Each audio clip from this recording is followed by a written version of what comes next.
Okay. Victoria, welcome to Are You Okay? I'm really happy that you're here. I'm in my pajamas in my house, which is not usually where we record this, but I'm really glad that we're doing it. That Me we too. made it work. Yeah. I want you to introduce yourself, and I want to talk about how we literally ran into each other on the side of the street at like 1 a.m. Yes. Which is how you're sitting here. Oh my god. I know, it's so funny. So I'm Victoria Fearn, also known as Baby Fearn.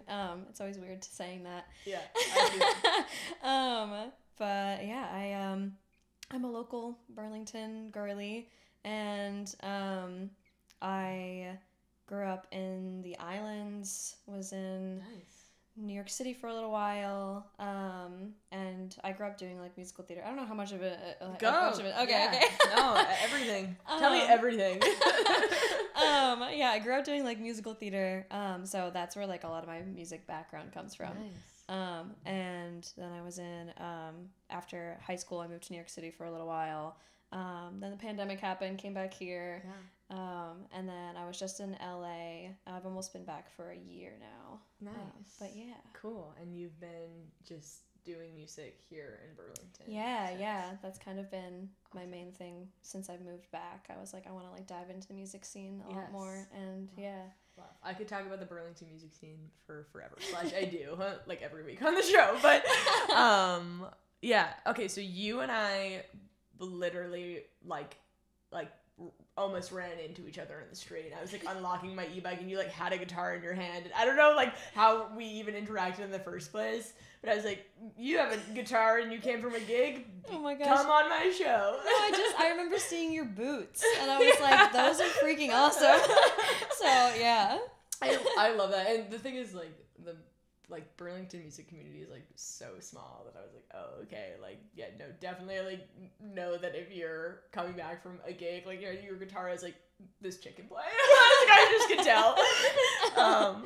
Anyway, I have every guest. My show is called Are You Okay? Mm-hmm. And basically like I don't know, it's like evolved a lot, but it started out as just kind of like I would play really nostalgic, kind of sad music. Okay. And it's called Are You Okay? Because when I was like a baby in middle school and high school, I would like listen to like the saddest music ever. And then my friends and family would be like, dude, are you doing okay? Like, like your music taste is like really concerning just because of how like somber it was. It wasn't even like emo kid music. It was just like Daughter on repeat and like just really sad music. Damn. Anyway, but also like all of the music that we listen to is like about sad things. And I don't know about you, but I'm really not out here feeling like writing music when I'm like feeling great about myself. Like I feel like I write when I'm feeling like heavy emotion. Anyway, I always ask my guests if they're doing okay and how you're doing today. Give us a vibe check of the emotions and feelings. Definitely like with winter here now, I feel like that's been like kind of hard because I moved back here from LA because I was like I miss the seasons, and like last year I came back right around this time and was like obsessed with the cold and like loving it again, and this year I'm like I'm kind of tired of it. Like I kind of want the warmth. So like as far as the weather goes, I'm like, oh, I wish it was warmer, and like I miss that like the summer energy that like is just brought with all the warmth. Yeah. It's also like stick season, which is like arguably worse. Like this is some of the worst time for me, and like I totally get like seasonal affective disorder, right? Yeah.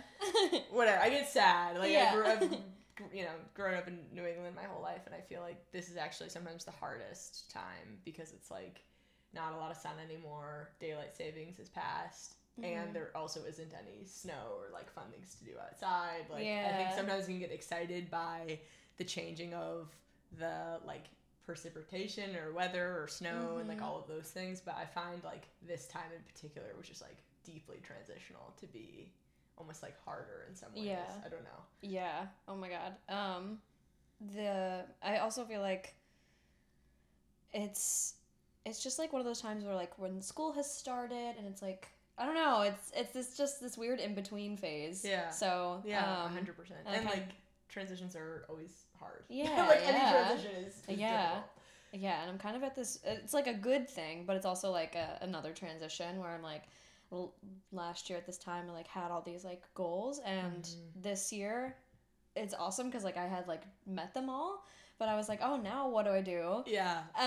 So now I'm like still trying to figure out like what I want my next like goals to be, and like what I want my life to look like. Just like having those like kind of things come up again. It's like it's life, and it's kind of tiring. Yeah.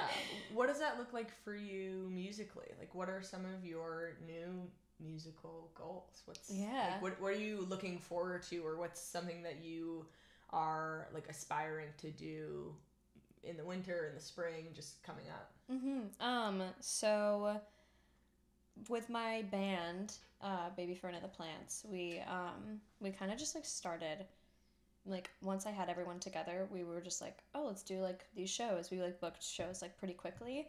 And we only did like 3, but they were like all in September, so it was just like we hadn't had a lot of time to like actually practice. Yeah. So I was like, let's like get to know each other and like yes. figure some things out. Totally.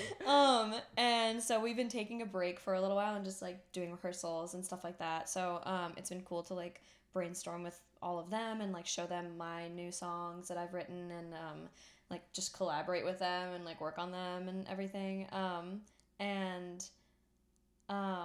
So a lot of like new goals that I have for my band is like in the new year I want to do like some touring, and yeah, we have like some plans set up, doing like some weekend tours, and going to like Boston and New York City and stuff like that.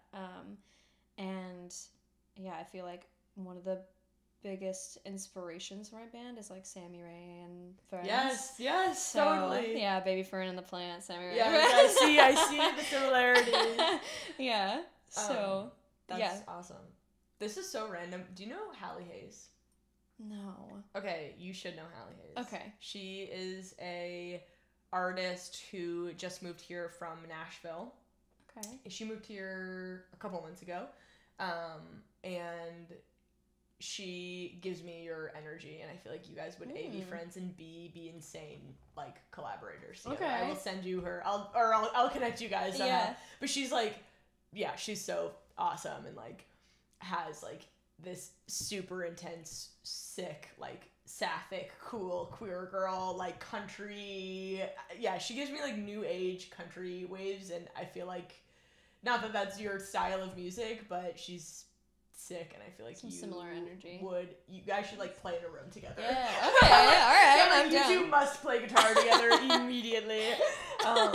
Anyway, that's really exciting. Had you played with a band before you assembled this band? No. Okay, how is that? It's very like weird, but I feel like whenever I see bands around, like my goal was like, oh, I want to like be in a band. I don't want to run one. Like I just kind of want to like see what it's like and get to know the business side of it too that way. Yeah. And no one really is ever looking for a singer for their band. Yeah, sure. That is so true.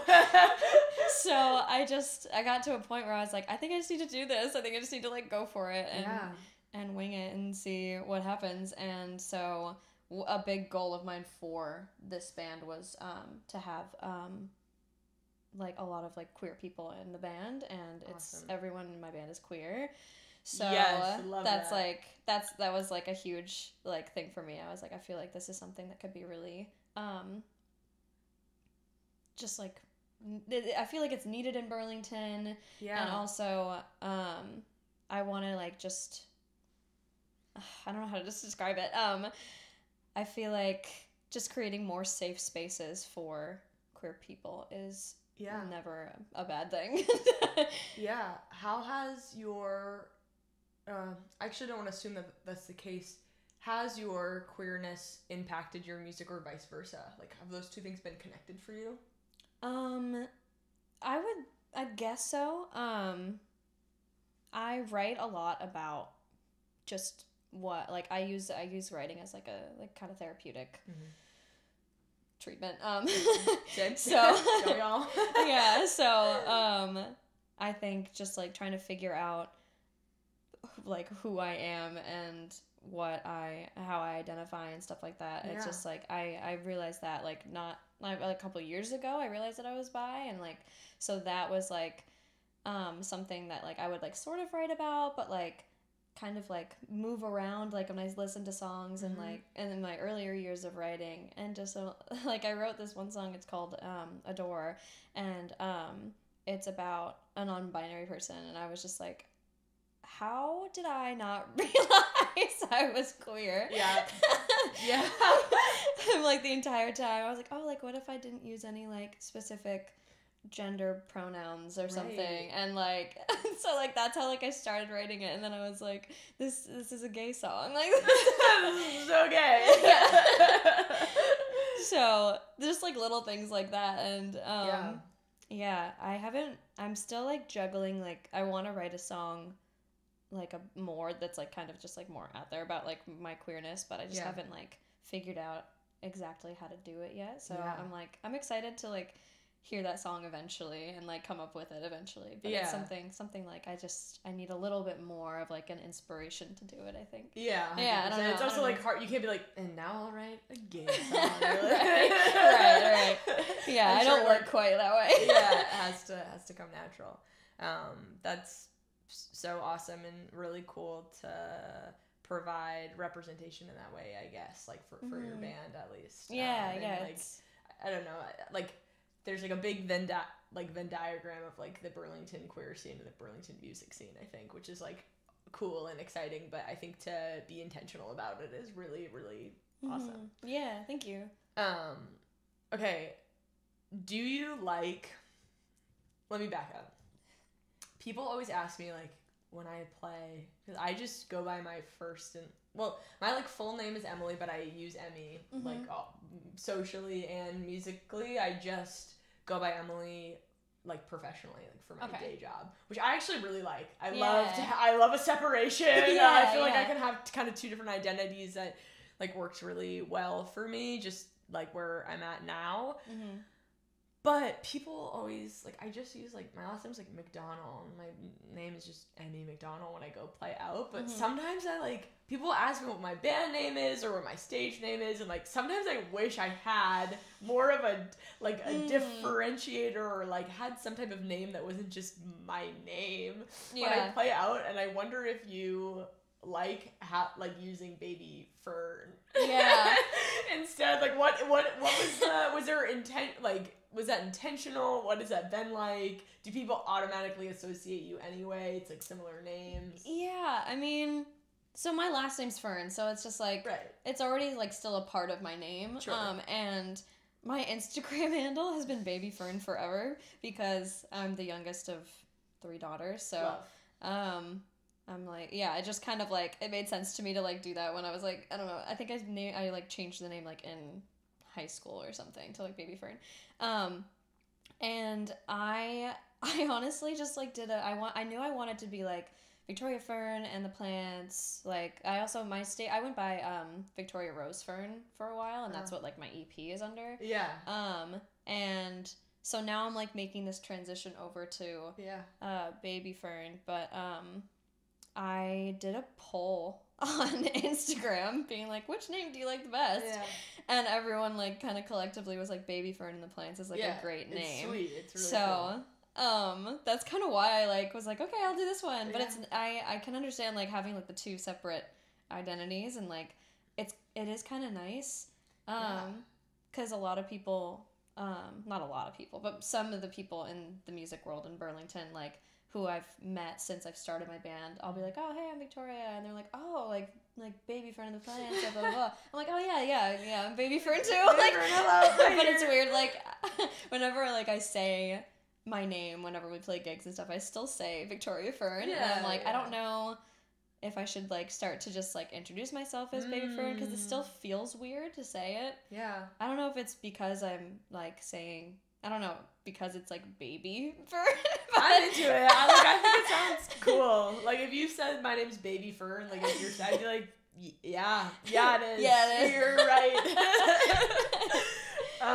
That's awesome.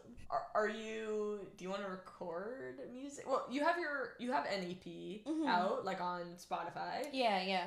That was from, what, 2020? 2020. Okay, 2020. Yeah, it was like a week before lockdown happened, and I released it. Honestly, really good timing. Yeah, seriously. It was good and bad, you know, like, I couldn't really do, like, any... you couldn't go out and promote it or anything. Yeah. But yeah, we really were locked in our houses, huh? Yeah, a lot of With nothing to do but, like, listen to music. Exactly. I don't know. Are you looking at recording some music with your band? Do you have plans? Like, do you want to put another EP out, an album? Like, what's your... Yeah, I really want to record music in again. Burlington, do you think? Yeah, I think so. Yeah. I would love to do it again. I tried to do it myself during lockdown, but I just, like, I hate the tech of it all. We briefly talked about this off mic. Not audio engineers over here. It's really it's hard. Yeah, no, I can't do it. I really gave it my all, and, like, I bought all the equipment. I had my friend, like, help me pick it out and everything, because he's been recording for, like, 10 years, and he was like, oh, like, these are the things to, like, get started. So I did all that, and then I just, like, really hated the process. Also, I'm just really a perfectionist when it comes to my voice, so hearing it and, like, being able to have access to recording it myself, I feel like I just never liked what I did. Like, yeah. So totally. I know, like, I mean, yeah, whenever I record music, I'll do the, like, well, I don't know, I've done it in a couple different ways. It's really nice to go into a studio and have it all be recorded. Like, I've done it in a couple different ways. Like, I have done a process where I was just working with a producer, and, like, he was recording everything, and that's really nice because it's gonna sound excellent off the bat.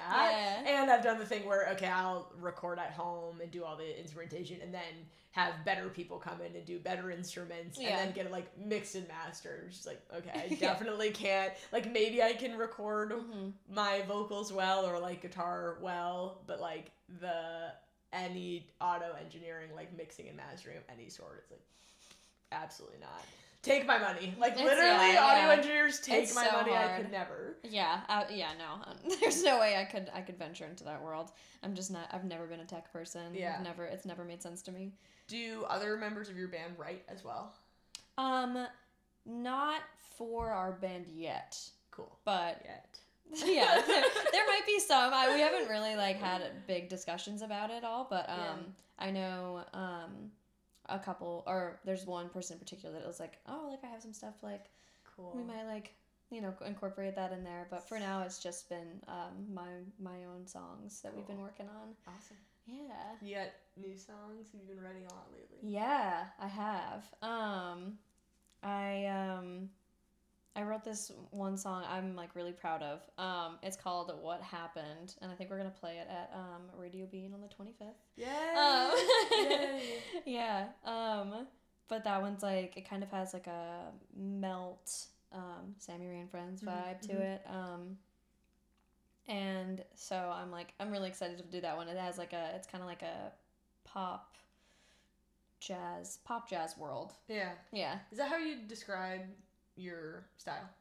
Yeah, I would say primarily, but I feel like my EP that's out is a lot more, like, folky pop. Yeah. Yeah, so it's kind of, like, in those worlds. Yeah, it definitely has, like, jazz undertones at the very least. Yeah. It gave me, like, it really, like, I got nostalgia for, like, the Sarah Bareilles, like, Ingrid Michaelson era when I listened to it. I was like, oh, yes. It's, like, my, like, 2000s, like, feel good, like, put my CD in the car and, like, listen vibes. Like, it really gave me that, like, you know, really, you can tell, like, your vocals are really technical and, like, you're, like, well trained, but, like, really fun pop vibes. I really enjoyed it. What have been, like, who would you say are your musical inspirations, or what do you think shaped your music? It's a lot of, like, musical theater people, I would say. Oh, I did not want to forget. I was gonna put a pin. I want to talk about musical theater. Go.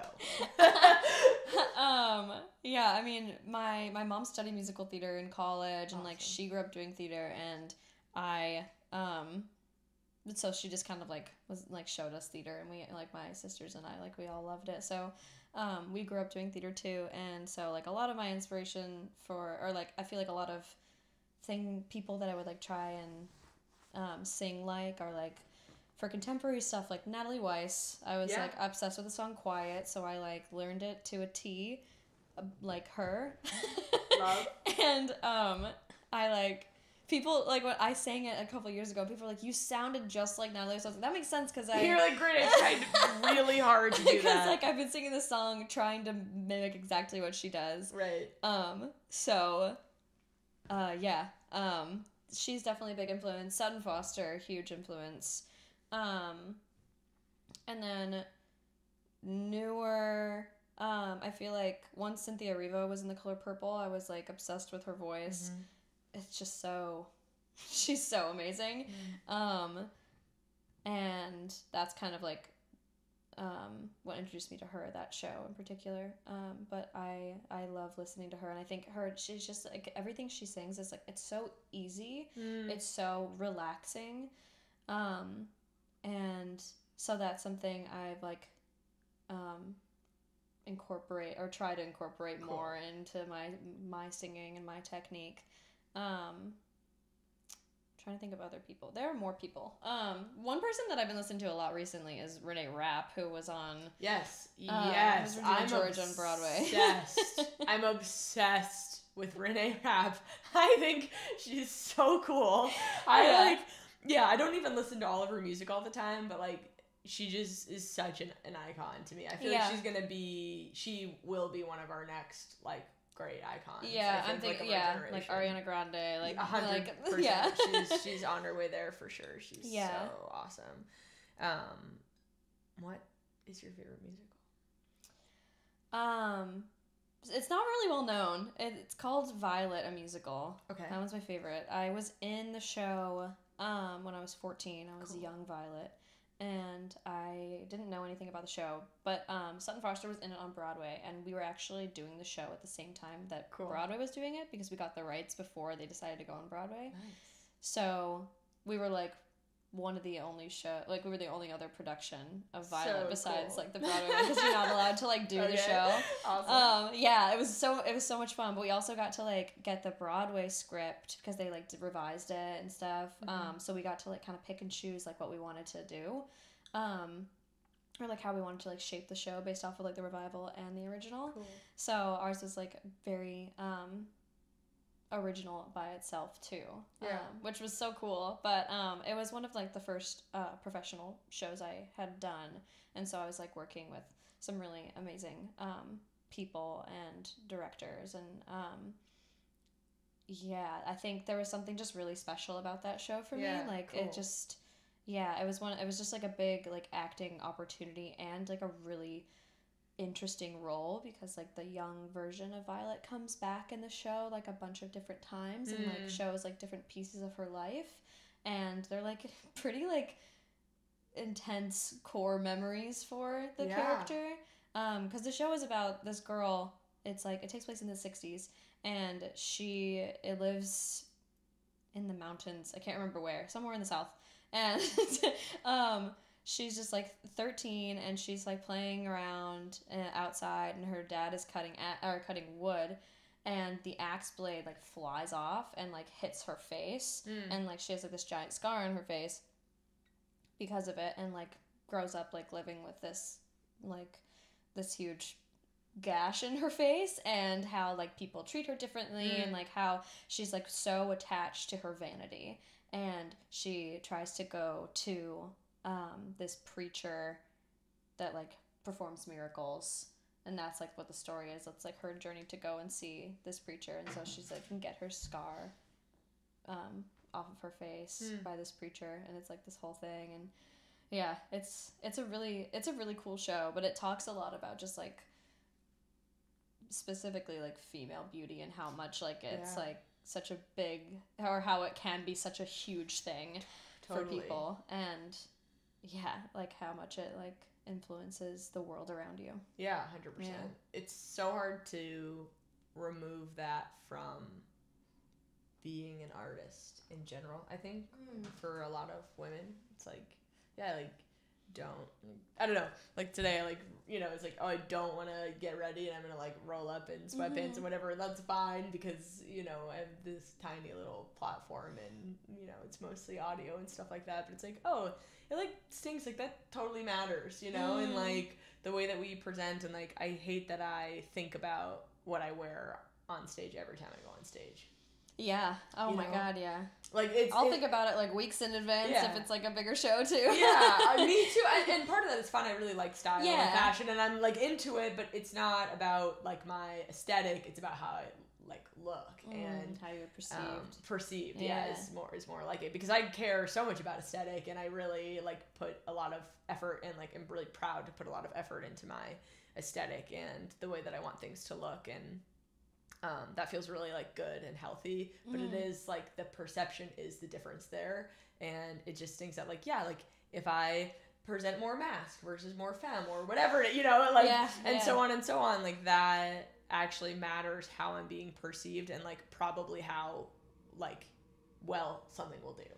Absolutely. Like, and it's inevitable. Like it is not, you know, it's not something that at this moment in time is like, I don't want to say it's not changeable, because it is, but it's just something that you have to think about. Yeah, yeah.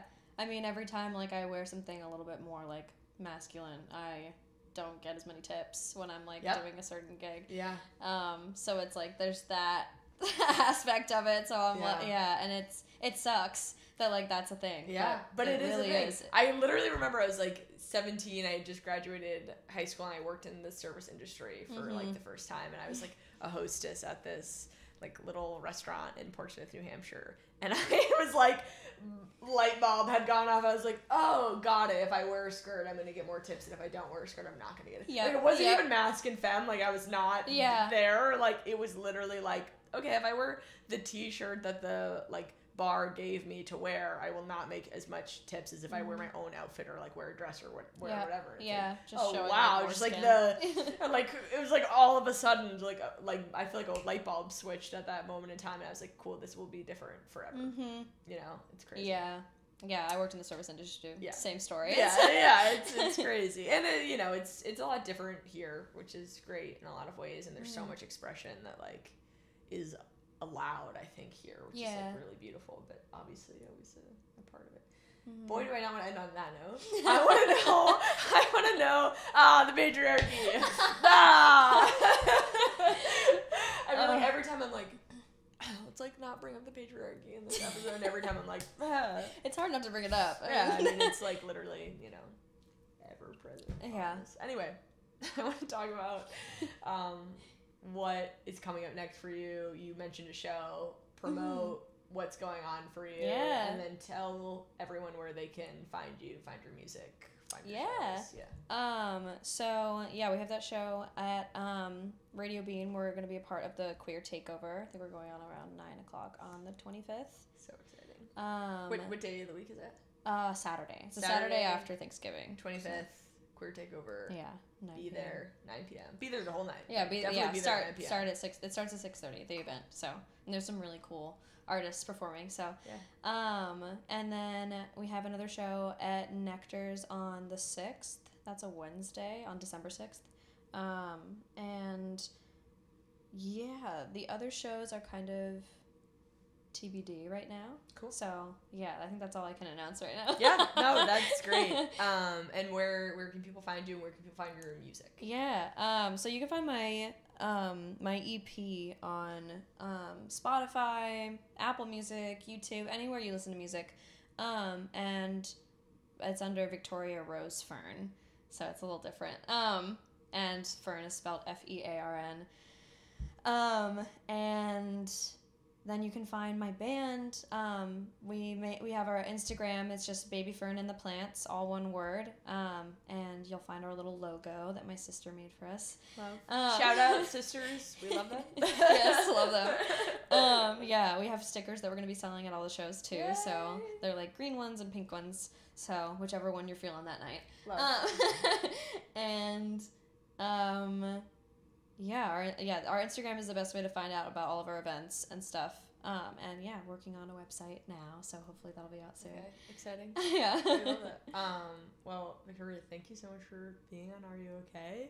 Thank you for having I'm me. glad that we bumped into each other on I know. the side of the road at like 1 a.m.